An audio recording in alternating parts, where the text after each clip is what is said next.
유럽에서 몇 대째 살아온 흑인 노예들을 이제 노예제도 폐지한다면서 마치 야생동물들 다시 야생에 풀어주듯 선심 쓰듯 다시 아프리카로 보내려고 하는 겁니다.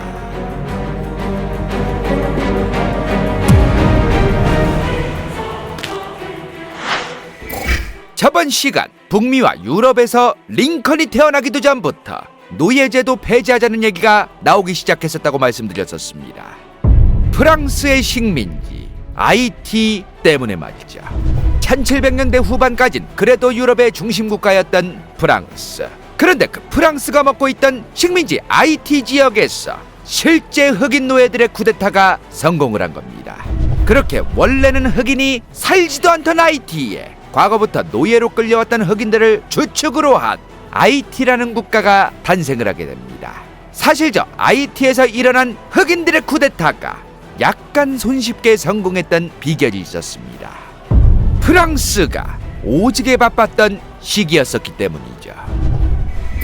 그런데 문제는 아이티라는 국가, 과거 노예로 끌려왔던 흑인들의 쿠데타가 성공한 그 아이티를 보고 다른 유럽 국가들은 무슨 생각을 하게 되었을까?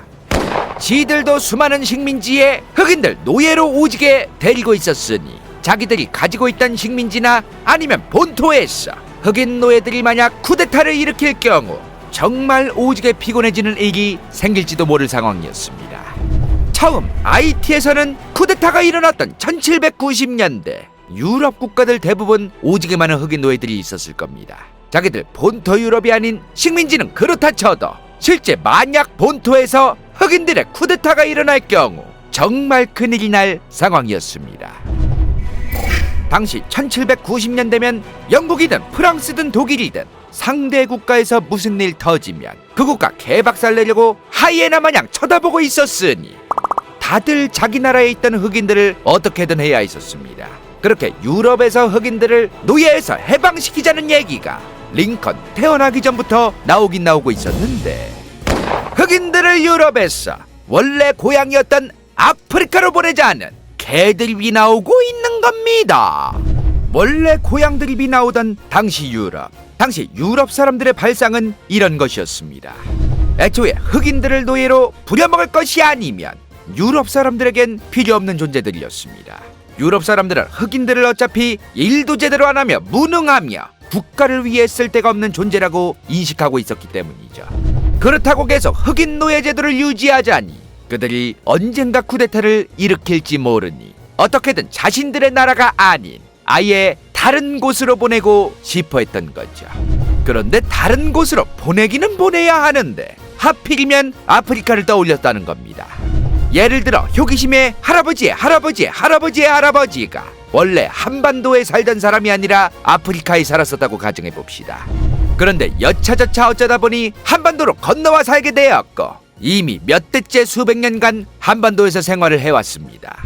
그렇게 태어난 자식의 자식들은 당연히 마인드부터 문화, 입맛까지 싹 다 한반도에 맞게끔 적응이 된 상황이라는 겁니다. 그런데 조상들은 아프리카 사람들이었으니 다시 아프리카로 돌아가면 잘 살아갈 수 있었을까? 이런 개풀 뜯어먹는 일이 당시 유럽에서 벌어지고 있던 겁니다. 아무리 흑인이라도 대뜸 몇 대째 유럽에서 살던 흑인들을 가쁜 아프리카로 보내봤자 더워 죽을 일밖에 없었을 텐데 말이죠. 이러한 분위기에서 대영제국도 흑인들을 어떻게든 처리하고 싶어 했었습니다. 대영제국은 훗날 1833년 노예제도를 아예 폐지시켜버리는데 이미 공식적으로 노예제도를 폐지하기 한참 전부터 영국 정부는 흑인들을 다른 곳으로 옮기는 작업에 착수했었습니다. 완벽하게 흑인 노예제도를 폐지하기 전부터 우리 대영제국의 신사들은 흑인들과 영국에서 같은 시민으로 살아가는 것은 말도 안 된다며 수많은 영국인들이 난리를 치고 있었으니 말이죠. 애초에 영국 정부는 흑인들이 사회에 도움도 안 되고 돈도 제대로 벌지 못할 것이며 나중 가선 국가의 세금도 제대로 납부하지 않을 존재라고 생각하고 있었습니다. 게다가 쿠데타를 일으킬지도 모를 존재로 인식하고 있었죠. 그랬으니 무조건 영국 섬이 아닌 최대한 영국과 관련 오지게 없는 곳으로 보내고 싶어 했었습니다. 한편 영국으로부터 쿠데타 일으켜서 독립하려고 하던 미국, 이 당시 흑인들 오직의 군대로 이용해서 미국 독립군 조지던 영국 정부. 일단 미국 독립전쟁 때 영국 편에 서졌었던 흑인들부터 1780년대부터 캐나다로 오직에 이주시키기 시작합니다. 어떻게든 영국 섬에서 다른 곳으로 흑인들을 보내고 싶어하던 영국 정부였으니 영국 섬으로 오게 할 순 없었으니 말이죠. 그런데 롱패딩 없던 1700년대 후반, 지금도 오직에 추운 캐나다 지역으로 이주간 흑인들이 얼어 죽거나 병 걸리는 등 캐나다 지역에서 적응을 못하는 겁니다. 그렇게 영국 정부는 새로운 방법을 모색하기 시작합니다.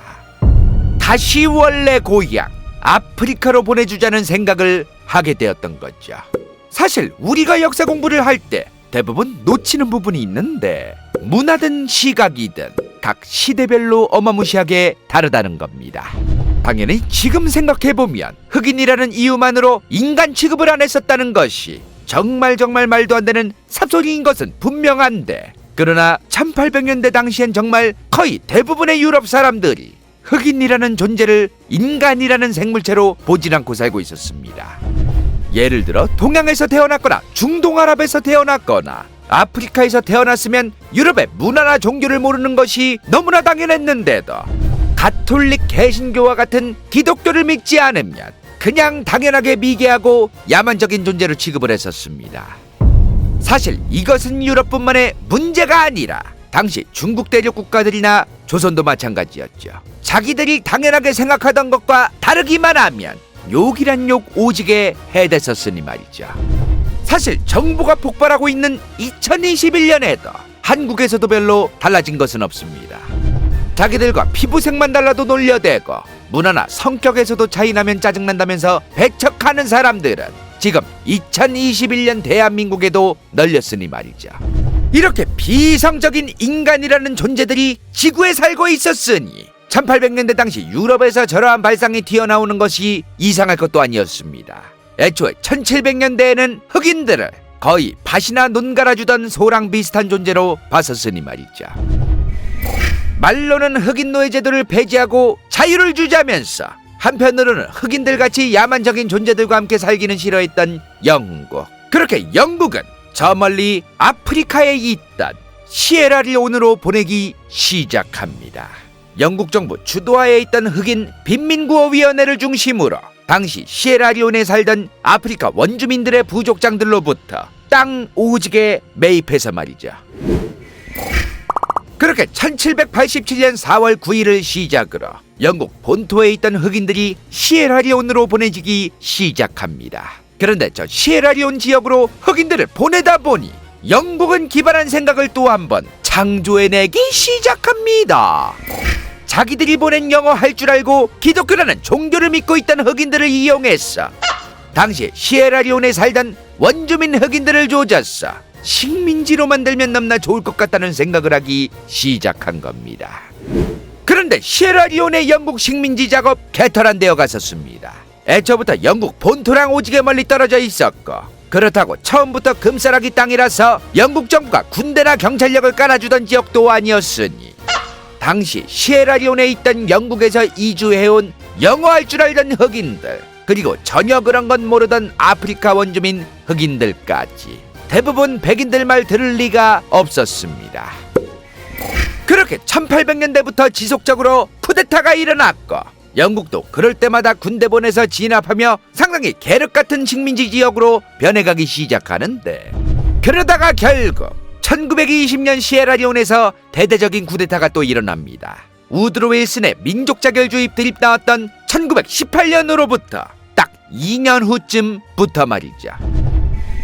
그렇게 1951년 시에라리온에 국가 헌법이 제정되고 공식적으로 1961년 4월 시에라리온이라는 국가가 독립이 되었는데, 그런데 문제는 당시 시에라리온의 현실이었습니다.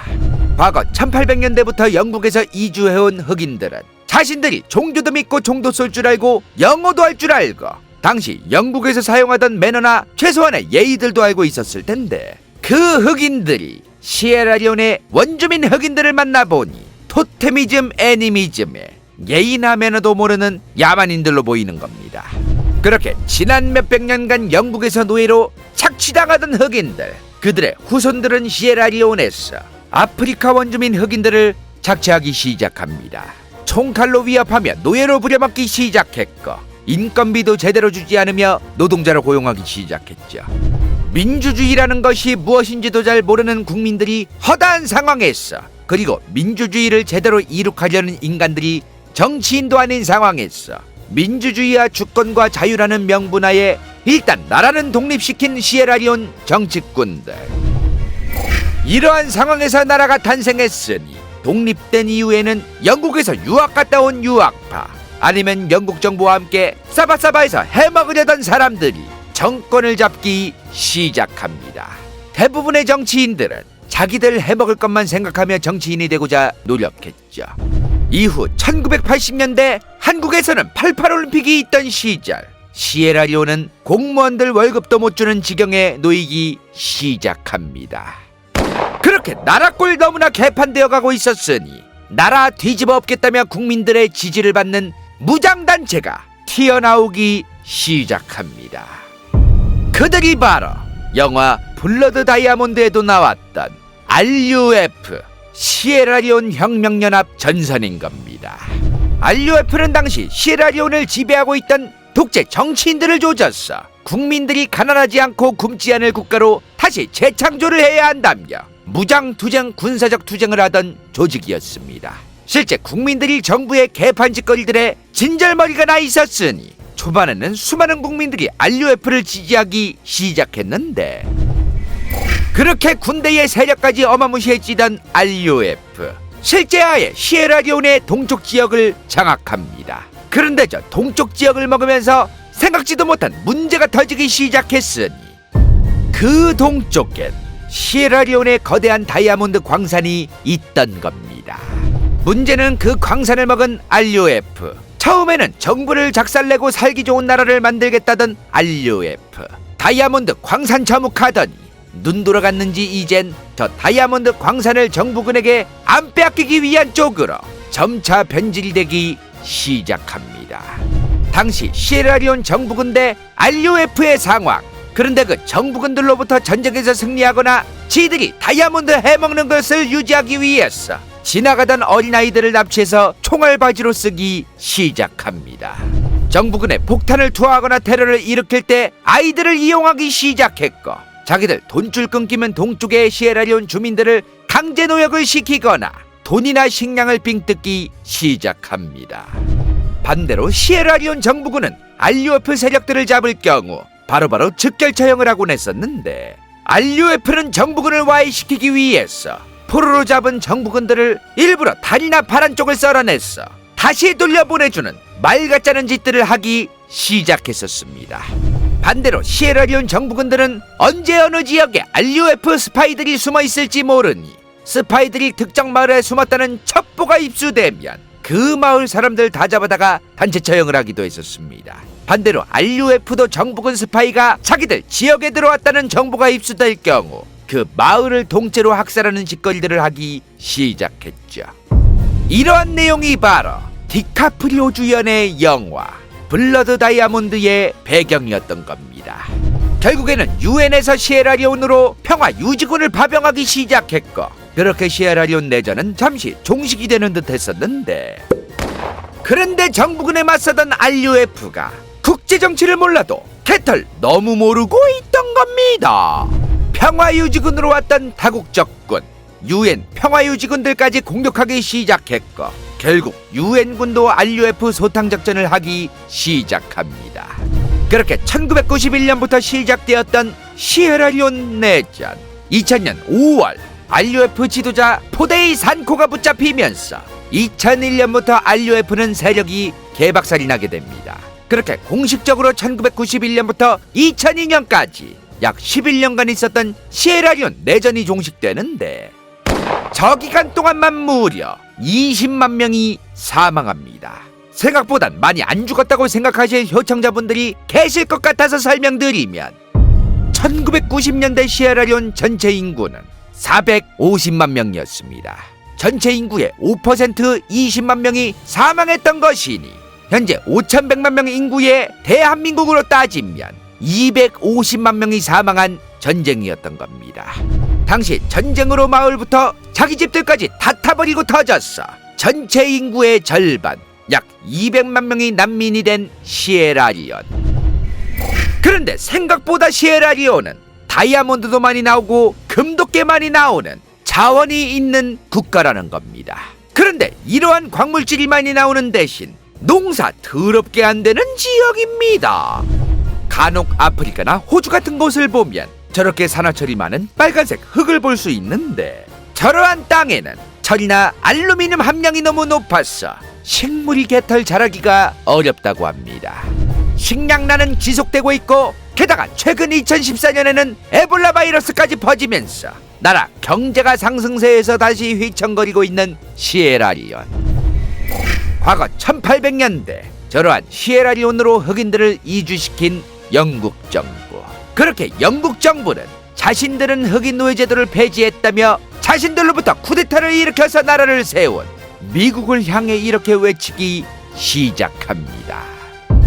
미국이라는 국가는 아직도 흑인들을 노예로 부려먹으면서 인권은 개털없는 주제에 자유와 주권을 외치는 이상한 국가라고 말이죠.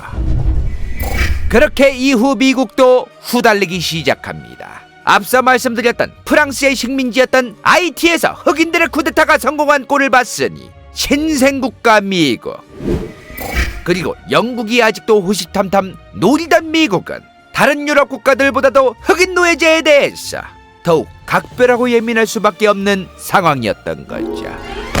그런데 영국이 흑인들 시에라리온으로 보낸 것을 보고 미국도 똑같은 짓을 하기 시작합니다. 시에라리온 바로 옆에 있던 라이베리아, 미국은 저 라이베리아로 흑인들을 이주시키기 시작합니다.